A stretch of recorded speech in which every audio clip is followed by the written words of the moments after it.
মহান রব্বুল আমিন পৃথিবীর মানুষদেরকে লক্ষ্য করে বলছেন, ওয়ামা কানা লিমুমিনিন ওয়ালা মুমিনাতিন ইযা কাদাল্লাহু ওয়া রাসূলুহু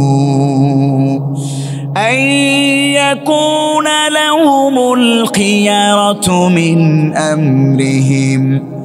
কোন মুমিন পুরুষ এবং কোন মুমিন নারীর জন্য উচিত নয় যে যখন আল্লাহ পাক রব্বুল আলামিনের বিধানাবলী তার সামনে পেশ করা হবে তখন সেই কথা বলবে, আইয়াকুনা লাহুমুল খিয়ারাতু মিন আমরিহিম, যে আল্লাহ এবং তার রাসূলের কথার উপরে আমারও একটা মতামত আছে।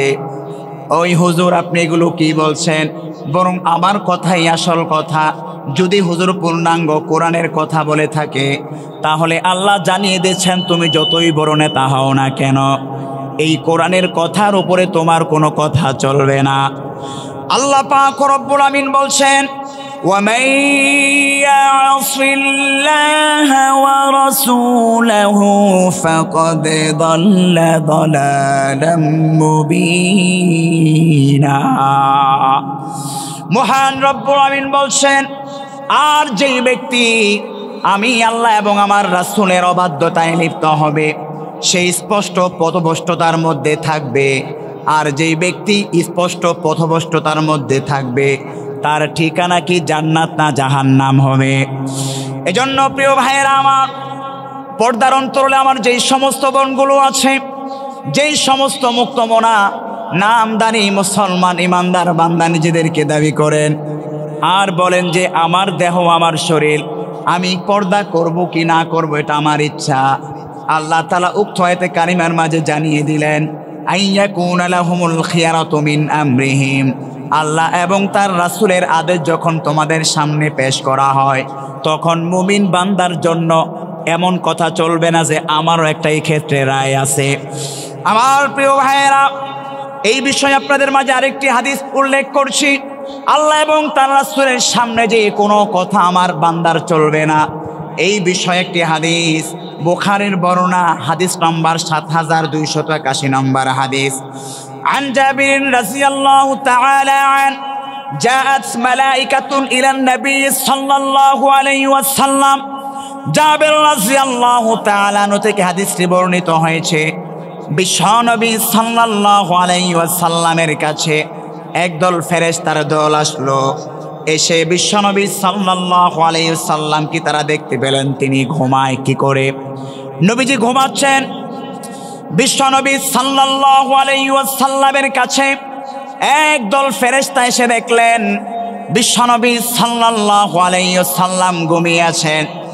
অপর একটি ফেরেশতার দল এই দৃশ্য দেখে তারা বলাবলি করতে লাগলো, ইন্নাল আইনা নাইমান ওয়াল কলবু ইয়াকযান।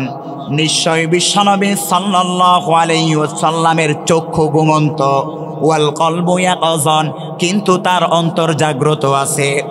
আমার প্রিয় ভাইয়েরা, ফেরেশতারা এইভাবে পরস্পরের মাঝে কথোপকথন করতে লাগলো।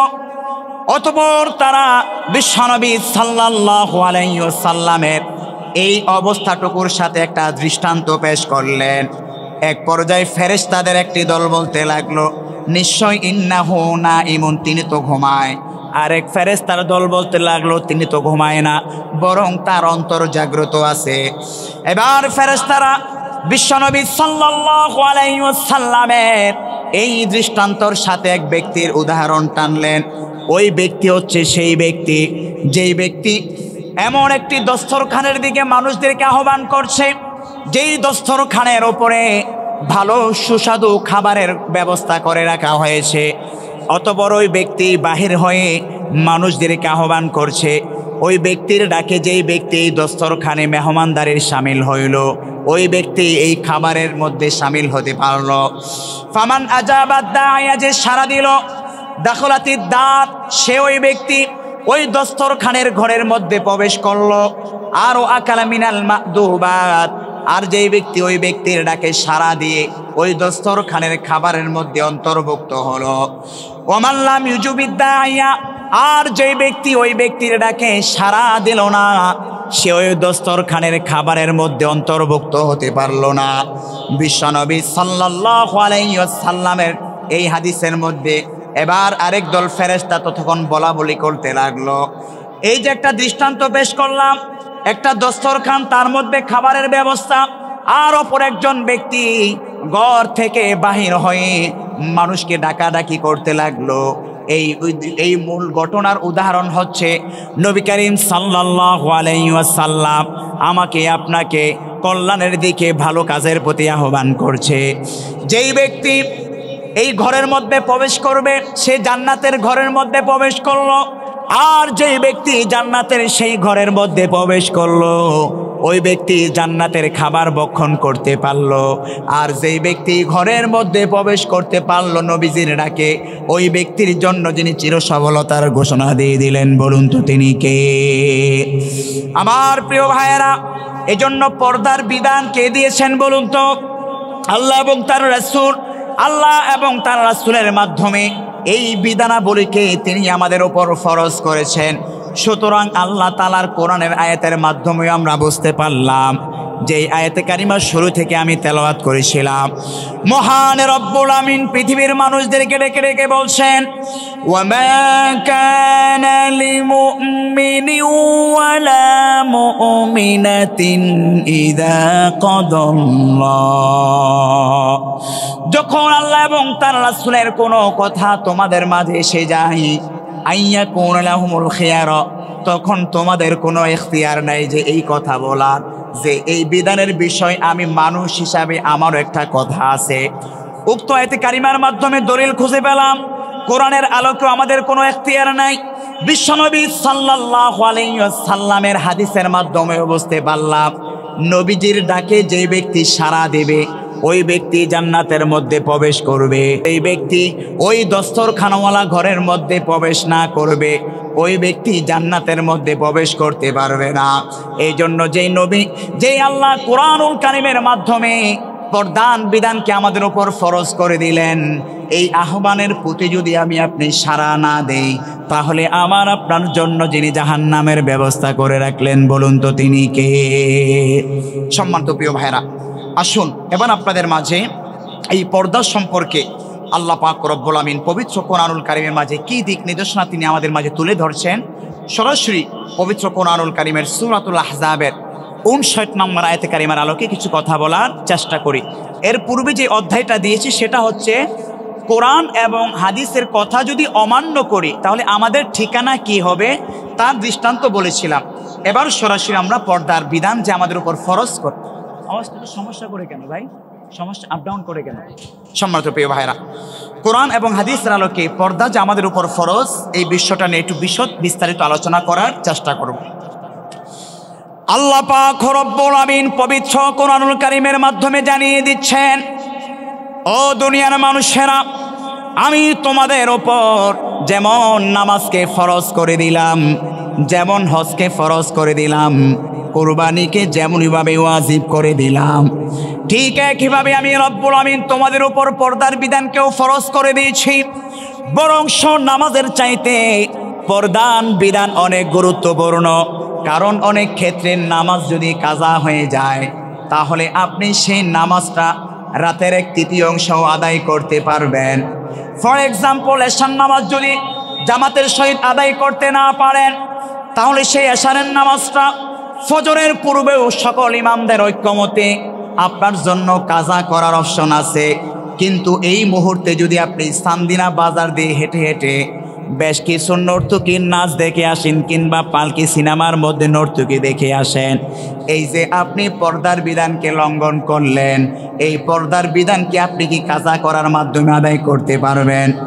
এজন্য অনেক ক্ষেত্রে নামাজের চাইতে পর্দার বিধান অনেক গুরুত্বপূর্ণ। সেই বিধান সম্পর্কে আল্লাহ পাক রব্বুল আমিন সূরাতুল আহজাবের 59 নম্বর আয়াতে কারিমার মাধ্যমে তিনি আমাদেরকে জানিয়ে দিচ্ছেন, ইয়া আইয়ুহান নাবিয়্যু কুল লিআজওয়াজিকা ওয়া বানাতিকা ওয়া নিসাইল মুমিনিনা ইউদনিনা আলাইহিন্না মিন জালাবিবিহিন। আল্লাহ পাক রব্বুল আমিন বলছেন, ইয়া আইয়ুহান নবী, হে আমার রাসূল, হে আমার নবী, কুল আপনি বলে দিন, লিআজওয়াজিকা আপনার স্ত্রীদেরকে, ওয়া বানাতিকা এবং আপনার সন্তানদেরকে, ওয়া নিসাইল মুমিনিন এবং যত মুমিন নারী আছে তাদেরকেও আপনি এই দিক নির্দেশনা দিয়ে দিন। কি দিক নির্দেশনা? আল্লাহ বলছেন, ইউদিনিনা আলাইহিন্না মিন জালাবিবিহিন্না, মুমিন নারীদের জন্য আপনি এই দিক নির্দেশনা দিয়ে দিন, তারা যেন তাদের ওপরে জিলবাব তথা পর্দা তথা হিজাবকে ঢেকে নেয়। যালিকা আদনা আইয়ুরাফনা ফালা ইউযাইন, যদি তারা হিজাবকে চেহারার মধ্যে আবরণ দিয়ে দেয় তাহলে তাদের লাভটা কি হবে? এর দ্বারা তাদেরকে চিনা যাবে না। যখন তারা বের হবে পরপুরুষের মাধ্যমে তাদের কোনো পর্দার বিধান লঙ্ঘন হবে না, তাদেরকে প্রিজেও করার সুযোগ পাবে না। আমার প্রিয় ভাইরা, এই আয়াতে কারিমার মাধ্যমে আল্লাহ তাআলা হিজাব যে পর্দা আমাদের উপর ফরজ করে দিলেন সেটা আমরা বুঝতে পারলাম। কিন্তু একটা জিলবাবের শব্দ আল্লাহ তাআলা উল্লেখ করলেন। এই জিলবাবের ব্যাখ্যা কতটুকু হবে, কতটুকু চেহারা আমি আপনি ঢেকে নেব, এই বিষয়ে আমি পরবর্তী ব্যাখ্যায় আসছি। আমার প্রিয় ভাইয়েরা, এই পর্দার বিষয়ে আল্লাহ পাক রব্বুল আমিন সূরাতুল আহজাবের 52 নম্বর আয়াতে কারিমার মাধ্যমে আরো বিশদভাবে উল্লেখ করছেন, ইয়া আইয়ুহাল্লাযীনা আমানু লা তাদখুলু, আল্লাহ পাক রব্বুল আমিন আয়াতের শেষ লগ্নে বলছেন, ওয়া ইযা সাআলতুমুহুন্না মাতা'আন ফাসআলুহুন্না মিন ওয়ারা'i হিজাব, যখন তোমরা নবীর বিবিদের নিকট কোনো কিছু চাইবে, সাহাবায়ে কেরামকে লক্ষ্য করে বলছেন, ও আল্লাহর নবীর সাহাবীরা, নবীর স্ত্রীদের থেকে যখন কোনো কিছু তোমরা চাইবে, মিন ওয়ারা'i হিজাব, তখন তোমরা পর্দার পিছন থেকে তাদের কাছে কিছু চাও। যদি পর্দার পিছন থেকে তাদের কাছে কোনো কিছু চাও, এটা কেমন ফলাফল তোমাদের জন্য হবে? যালিকুম আতহারু লিকুলুবিকুম ওয়া কুলুবিহিন্না, যদি তোমরা এটা বাস্তবায়ন করতে পারো তাহলে এটা তোমাদের অন্তর এবং তাদের অন্তরের জন্য অধিকতর পবিত্রতার অর্জনের মাধ্যম হবে। আমার প্রিয় ভাইয়েরা, কেন আল্লাহ তাআলা পর্দার পিছন থেকে চাইতে বললেন?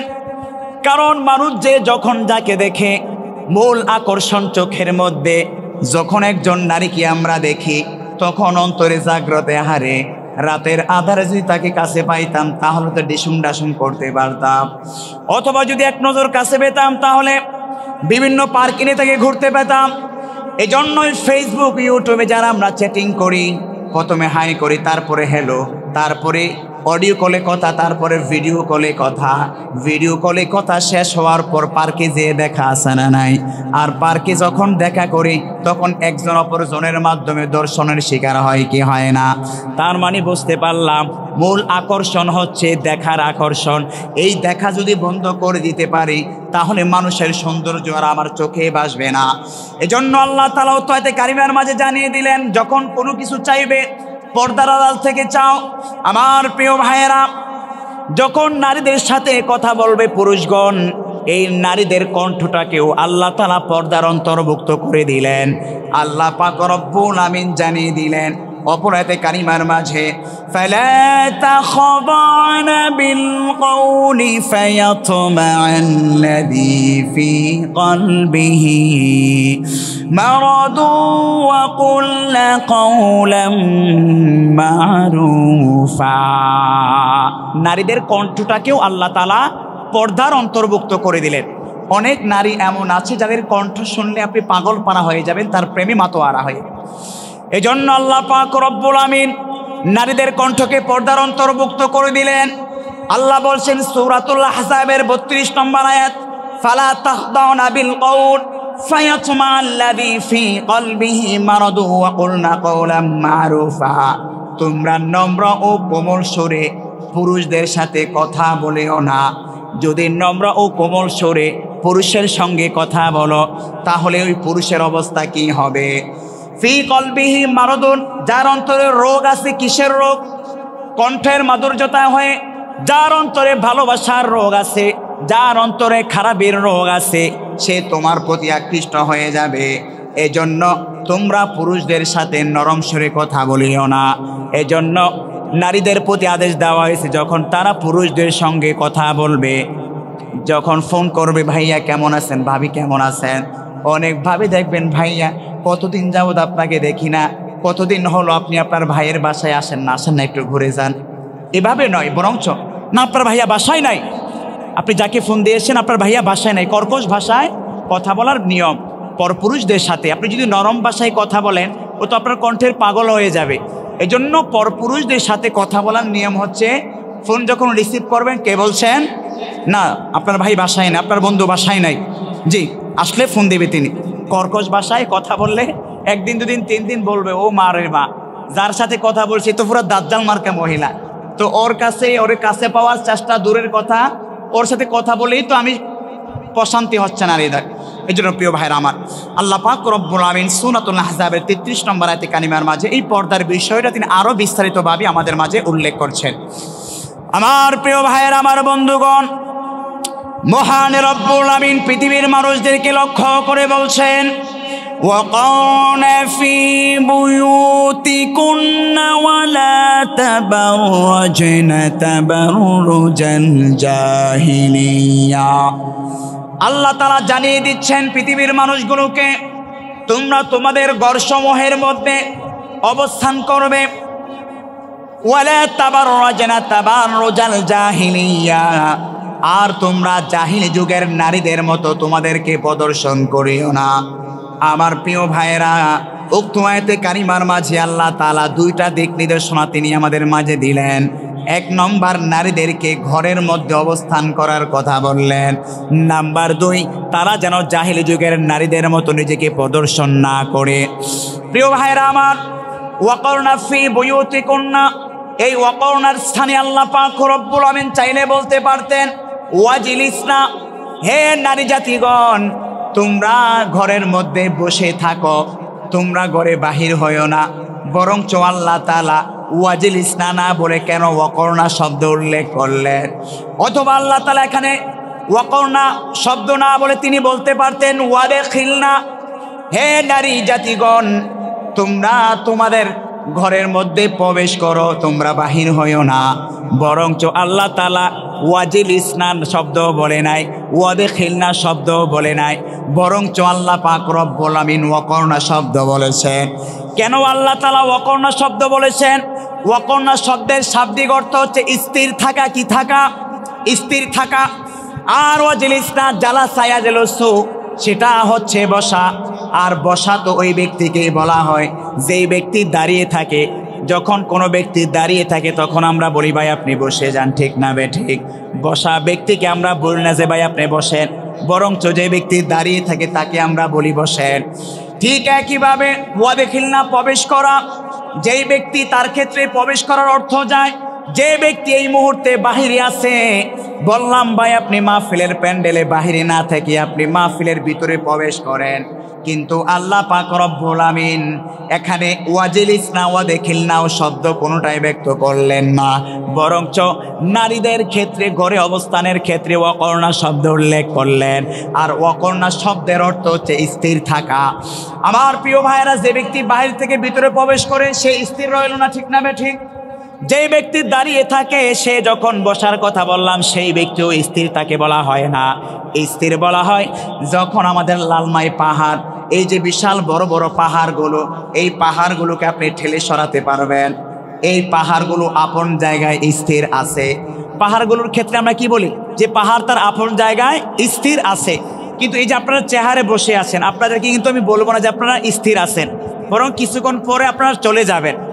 এই জন্য আমার ভাইয়েরা, আল্লাহ পাক রব্বুল আমিন পর্দার বিধান যে অত্যন্ত গুরুত্বপূর্ণ বুঝিয়েছেন এই শব্দের মাধ্যমে, যে নারী জাতিগণ তারা প্রবেশও করতে পারবে না এবং তারা বাহিরও হতে পারবে না, বরং ওয়াকারনা ফি বুয়ুতিকুন্না, তারা তাদের ঘরের মধ্যে স্থির থাকবে। যেমন পাহাড় স্থির হয়ে আছে, পাহাড়ের কোনো নড়াচড়া নাই, ঠিক একইভাবে নারী জাতির কোনো নড়াচড়া করা যাবে না। এই কথা বলার পরে কিছু আলতা মডার্ন মহিলা যাদের কারণে সান্দিনা মার্কেটেই ঘুরায় যায় না, সিজন যখন আসে আসে না নাই। পথে ঘাটে যায় না চলা মেয়ে লোকের ভিড়ে, এই ভিড়ের মাঝে কেহ আবার ধাক্কা মারে আসে না নাই। আরে পথে ঘাটে যায় না চলা মেয়ে লোকের ভিড়ে, এই ভিড়ের মাঝে কেহ আবার ধাক্কা মারে। ও ভাই ধাক্কা দিয়া বলে ওরা, ও ভাই ধাক্কা দিয়া বলে ওরা, ইস সরি আমি দেখি নাই, মানুষ দেখতে চলো রে ভাই জাদুঘরে যাই সবাই আসে না নাই। ধাক্কা তো দেয়, আবার এমন ভাবে সরি বলে, ভাই excuse me, I am sorry, very very sorry, আমি আপনাকে দেখি নাই। ধাক্কা তো মারলো, আবার এমন মিষ্টি কণ্ঠে সরি বলে, যে সরির শব্দ শুনে যুবকের কাম সারা আসে না নাই। আল্লাহ পাক বলছেন ওয়াকরনা ফি বুয়ুতিকুন্না, তোমরা ঘরের মধ্যে স্থির থাকো, নড়াচড়া করা যাবে না। এখন কিছু আলতা মডার্ন নারীদের মাথায় ঘুরপাক খাইবে, তার মানে কি নারীরা ঘরের মধ্যে আবদ্ধ থাকবে, নারীরা প্রয়োজনে বিভিন্ন সময় ঘর থেকে বের হতে পারবে না। আবার প্রিয় ভাইরা, ইসলাম এমন একটা ধর্ম, যেই ধর্মের মধ্যে ইয়াসসিরু ওয়ালা তুআসসিরু, সহজ রয়েছে, কঠিনতা নেই। ওয়ার ইফরাত এবং তাফরিত, বাড়াবাড়িও নাই, ছাড়াছাড়িও নাই। ব্যাখ্যা বুঝতে হবে। স্থির থাকার কথা বলা হয়েছে, কোন সময় কোন কাজে নারীকে তার কর্মস্থলে যাওয়ার জন্য অনুমতি দিয়েছে, সেই উদাহরণ আমাদের জানতে হবে। নাম্বার 2, আল্লাহ পাক রব্বুল আমিন বলছেন, তোমরা জাহেলি যুগের নারীদের মতো নিজেদেরকে প্রদর্শন করিও না। আমার প্রিয় ভাইয়ের, আল্লাহ পাক রব্বুল আমিন সূরা নূরের 31 নম্বর আয়াতে কারিমার মাঝে পর্দার বিষয়টা তিনি আরো গুরুত্ব আরোপ করেছেন। وَقُلْ لِلْمُؤْمِنَاتِ يَغْضُضْنَ مِنْ أَبْصَارِهِنَّ, আল্লাহ তাআলা নারীদেরকে লক্ষ্য করে বললেন, হে মুমিন নারীগণ, তোমরা তোমাদের যেই দৃষ্টি আছে সেই দৃষ্টিকে অবনত রাখো। ওয়াহফাজনা ফুরুজাহুন্না, এবং তোমাদের যেই লজ্জাস্থান আছে সেই লজ্জাস্থানের হেফাজত তোমরা করো। ওয়ালা ইউবিদিনা জিনাতাহুন্না ইল্লা মা যাহারা মিনহা, এবং আল্লাহ তাআলা নারী জাতিকে বলে দিলেন তারা যেন তাদের সৌন্দর্যকে প্রকাশ না করে। আমার প্রিয় ভাইয়েরা, প্রশ্ন হবে, তাহলে কি আল্লাহ তাআলা শুধুমাত্র নারীদের চক্ষুর পর্দার কথাই বললেন? তাহলে তো বৈষম্য হয়ে গেল। না, আল্লাহ পাক রব্বুল আমিন শুধুমাত্র নারীদেরকেই পর্দার বিধান ফরজ করে দেয় নাই, বরঞ্চ আল্লাহ তাআলা একইভাবে পুরুষদের উপরও পর্দার বিধানকে ফরজ করে দিলেন। সেই বিষয়টি আল্লাহ পাক রব্বুল আমিন সূরা নূরের 30 নম্বর আয়াতে কারিমার মাধ্যমে জানিয়ে দিচ্ছেন, ক্বালাল মুমিনিনা ইয়াগুদ্দু মিন আবসারিহিম ওয়া ইয়াহফাযু ফুরুজাহুম যালিকা আযকা লাহুম। আল্লাহ তাআলা মুমিন পুরুষদেরকে বলে দিচ্ছেন, হে মুমিন পুরুষগণ, তোমরা তোমাদের চক্ষুকে অবনত করো, ওয়া ইয়াহফাযু ফুরুজাহুম, এবং তোমাদের যেই লজ্জাস্থান আছে সেই লজ্জাস্থানের তোমরা হেফাজত করো। আমার প্রিয় ভাইরা, একদিক থেকে নারী জাতিকে বললেন চক্ষুকে হেফাজত করতে এবং লজ্জাস্থানকে হেফাজত করতে, অপরদিকে পুরুষ জাতিকেও আল্লাহ তাআলা বললেন চক্ষুকে হেফাজত করতে এবং লজ্জাস্থানকে হেফাজত করতে। আর আল্লাহ তাআলা জানিয়ে দিচ্ছেন, ইন্নাল্লাহা খাবীরুম বিমা ইয়াসনাউন।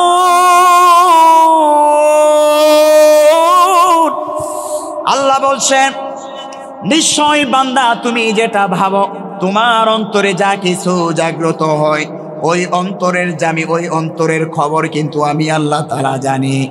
এজন্য প্রিয় ভাইয়েরা আমার, যদি সমাজ থেকে প্রেজিং দূর করতে চাই, যদি সমাজ থেকে দর্শন দূর করতে চাই, যদি সমাজের মধ্যে নারীদের অধিকার পূর্ণাঙ্গভাবে প্রতিষ্ঠা করতে চাই, তাহলে পর্দার বিধানের কোনো বিকল্প বিধান হতে পারে না।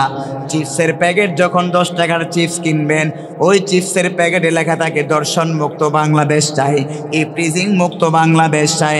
আমার মনে হয় স্লোগান পরিবর্তন করে এই স্লোগান অন্তর্ভুক্ত করতে হবে যে পর্দাওয়ালা যদি দেশ আমরা গঠন করতে পারি, তাহলে অটোমেটিক সমাজ থেকে দর্শন দূর হয়ে যাবে। কথা বলেন ঠিক না বেটি? প্রশ্ন হচ্ছে, যদি নারী তার শরীরকে প্রদর্শন করে চলাফেরা করে, পুরুষ যতই পর্দা করুক নিজেকে কন্ট্রোল করতে পারবে না। কিছুদিন পূর্বে নারী কিসে আটকায় একটা স্লোগান ভাইরাল হয়েছিল, মনে আছে আপনাদের? নারী কিসে আটকায়, পুরুষ কিসে আটকায়। অনেক মানুষ অনেক ব্যাখ্যা বিশ্লেষণ দিয়েছে যে পুরুষ কিসে আটকায়। আল্লাহ পাক রব্বুল আমিন পবিত্র কোরআনুল কারীমের মাধ্যমে জানিয়ে দিচ্ছেন, পুরুষকে দুনিয়ার কোনো সম্পদ, কোনো ক্ষমতা আটকাইতে পারে না, শুধুমাত্র পুরুষকে আটকাইতে পারে একজন নারী। কথা বলেন ঠিক না বেঠিক? এজন্য প্রিয় ভাইয়েরা আমার, নারী আপনি পর্দা করলেন না, আমি পুরুষ যতই পর্দা করি, আপনি নিজেকে খোলামেলা যখন উপস্থাপন করবেন, যখন ঘটনাচক্রে আমার দৃষ্টি আপনার দিকে চলে যাবে, সর্বপ্রথম আমার অন্তরে শয়তান কুমন্ত্রণা দিবে, যাহারে কি সুন্দর নাজ নিয়ামত। মুফতি আমির হামজা এটা উদাহরণ দিতে গিয়ে তিনি ভুল করেছেন, পরে আবার ভুল স্বীকারোক্তি দিয়েছেন। বিভিন্ন নায়িক নায়িকাদের দিকে তাকালে আল্লাহর নাজ নিয়ামত উপভোগ করা যায়। পরের নাউজুবিল্লাহ। প্রখ্যাত মুফাসসির মুফতি আমির হামজা এই উদাহরণ দিয়ে মূলত বোঝাতে চাইছিলেন, নারী জাতি যে সম্মানিত জাতি, নারী জাতি যে এত সম্মানের অধিকারী, এই সম্মানের অধিকারের দিকে যদি আমরা লক্ষ্য রাখি, তাহলে আল্লাহর নিয়ামত যে কত বিশাল বড় নিয়ামত সেটা আমরা উপলব্ধি করতে পারবো। তিনি এই উদাহরণ দিতে গিয়ে বিভিন্ন নায়ক নায়িকাদের উদাহরণ দিয়েছেন। প্রিয় ভাইরা আমার, যে কথা বলছিলাম, এই যে ভিডিওতে ব্লু ফিল্মে নায়ক নায়িকাদের দৃশ্যগুলো দেখি, এগুলো দেখার ফলে কি হয়, নিজের বউ এর চাইতে সুন্দর, কিন্তু পরিমণিকে দেখে মনে হয় যে ওর চাইতে আমার বউ এর চাইতে অনেক সুন্দর, ঠিক না বেঠিক? অথচ নিজের বউকে যদি এরকম বিউটি পার্লারে করে সাজাইয়ে আনি, নিজের বউকে যদি দামি দামি এরকম ফ্যাশনারি দিয়ে সাজাইয়ে রাখি, এর চাইতে অনেক সুন্দর দেখা যাবে। কিন্তু নিজের বউকে ভালো লাগে না, ওই ভালো লাগে নায়ক নায়িকা আলট্রা মডার্নদেরকে। আর এগুলো যখন দেখি তখন নিজের অন্তরকে মানাইতে পারি না, তখন নিজের বউর প্রতি আগ্রহ কমে যায়। এজন্য আল্লাহ পাক রব্বুল আমিন পুরুষ জাতিকে লক্ষ্য করে বললেন, ওয়াকুল লিল মুমিনিনা ইয়াগুদ্দু মিন আবসারিহিম, হে পুরুষ জাতিগণ তোমরাও তোমাদের চোখের হেফাজত করো। আমার প্রিয় ভাইয়েরা, পর্দার বিধানের ক্ষেত্রে আল্লাহ পাক রব্বুল আমিন যে বললেন তোমরা জিলবাব টানিয়ে দাও, এই জিলবাবের ব্যাখ্যা দুজন মুহাদ্দিসের ব্যাখ্যা আপনাদের মাঝে উল্লেখ করব। আব্দুল্লাহ ইবনে মাসউদ রাদিয়াল্লাহু তাআলা এই জিলবাবের ব্যাখ্যায় ব্যক্ত করতে গিয়ে তিনি বললেন, জিলবাব হচ্ছে এমন একটি চাদর, যেই চাদরটা যদি আপনি মাথা থেকে নিচে ছেড়ে দেন তাহলে আপনার পুরো শরীরটাই ঢেকে রাখবে। প্রিয় ভাইয়ের আমার, এই যে আমার সাথে চাদর দেখতে পাচ্ছেন, যদি পর্দার বিধানকে আপনি বাস্তবায়ন করতে চান, আল্লাহ বলছেন তোমরা তোমাদের চেহারার উপর জিলবাবকে ঝুলিয়ে দাও। আর এই আয়াতটুকুর ব্যাখ্যায় আব্দুল্লাহ ইবনে মাসউদ রাদিয়াল্লাহু তাআলা আনহু বললেন, জিলবাব হচ্ছে বড় একটি চাদর। সুতরাং সেই চাদর কাকে বলা হয়? চাদর বলা হয় এমন একটা জিনিসকে যেটার মাধ্যমে পুরো শরীরকে ঢেকে রাখা যায়। এজন্য অনেক মুরব্বী দেখবেন শীতকালে সে সোয়াটার জ্যাকেটও সে পছন্দ করে না, বরঞ্চ তার কাছে পছন্দ হলো এমন একটা শাল, কারণ শাল দিয়ে পুরো শরীরকে ঢেকে রাখা যায়, শাল দিয়ে পাগুলোকেও ঢেকে রাখা যায়, শাল দিয়ে মাথাকেও ঢেকে রাখা যায়। এজন্য জিলবাবের ব্যাখ্যায় আব্দুল্লাহ ইবনে মাসউদ বললেন, জিলবাব হচ্ছে এমন একটি চাদর, যেমন এই চাদর পুরো শরীরকে ঢেকে নেয়। নাসিরউদ্দিন আলবানী রাহিমাহুল্লাহ তিনি তার লিখিত কিতাবের মধ্যে এই জিলবাবের অনেকগুলো ব্যাখ্যা ব্যক্ত করলেন। আমি আপনাদের মাঝে নাসিরউদ্দিন আলবানী রাহিমাহুল্লাহর 6টা ব্যাখ্যা ব্যক্ত করছি। জিলবাবের 1 নম্বর ব্যাখ্যা তিনি যেটা বললেন, এটা এমন একটা চাদর যেই চাদরের মাধ্যমে গোটা শরীরকে ঢেকে রাখা যায় নির্দিষ্ট কিছু অংশ ছাড়া।